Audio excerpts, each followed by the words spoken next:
جہاں بہت ساری دیگر چیزیں اللہ کے قرب کے لیے وسیلہ ہے، وہاں دعا بھی ایک اہم وسیلوں میں سے ایک اہم وسیلہ ہے۔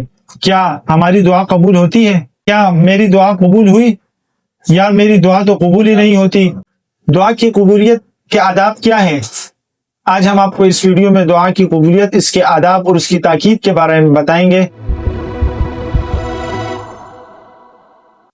نحمده ونصلي ونسلم على رسوله الكريم اما بعد اعوذ باللہ من الشیطان الرجیم بسم اللہ الرحمن الرحیم ادعوا ربکم تضرعا وخفیہ انه لا يحب المعتدین، کہ تم اپنے رب سے دعا کیا کرو تضرع عاجزی سے، ظاہر کرتے ہوئے اور چپکے سے۔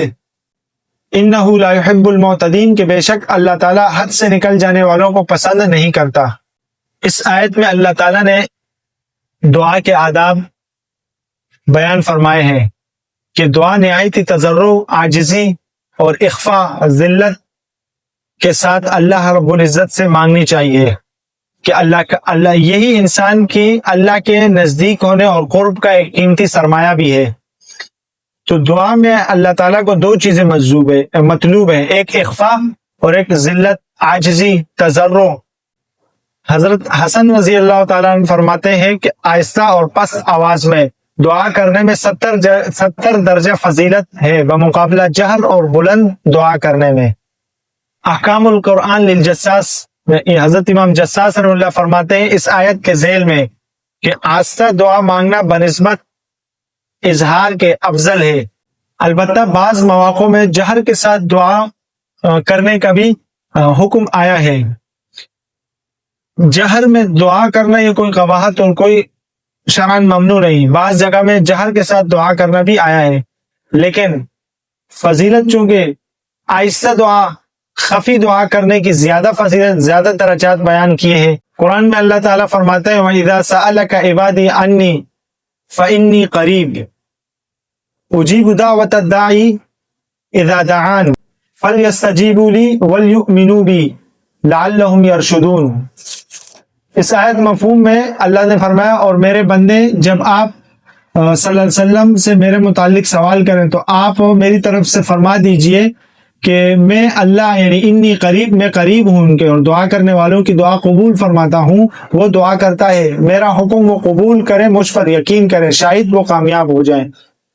حضرت علی رضی اللہ تعالیٰ عنہ سے مروی ہے کہ آپ علیہ الصلوۃ والسلام نے فرمایا کہ دعات سے مت گھبراؤ، اللہ پاک نے ہمیں یہ آیت اتاری ہے کہ ادعونی استجب لکم، تم مجھ سے دعا کرو میں قبول فرماؤں گا۔ حضرات صحابہ کرام رضوان اللہ اجمعین نے کہا ہمیں نہیں معلوم کہ کس وقت دعا کرے، تو اللہ پاک نے یہ آیت اتاری، یعنی جب بھی بندے دعا کرے میں اس کے قریب ہوں۔ وَإِذَا سَأَلَكَ عِبَادِي فَإِنِّي قَرِيبٌ والی آیت پھر حضرات صحابہ کرام کے اس سوال پر کہ ہم دعا کب مانگے، تو اللہ نے پھر یہ آیت اتاری کہ وَإِذَا سَأَلَكَ عِبَادِي عَنِّي فَإِنِّي قَرِيبٌ، کہ جب بھی میرے بندے مجھ سے دعا مانگے تو میں ان کے قریب ہوں۔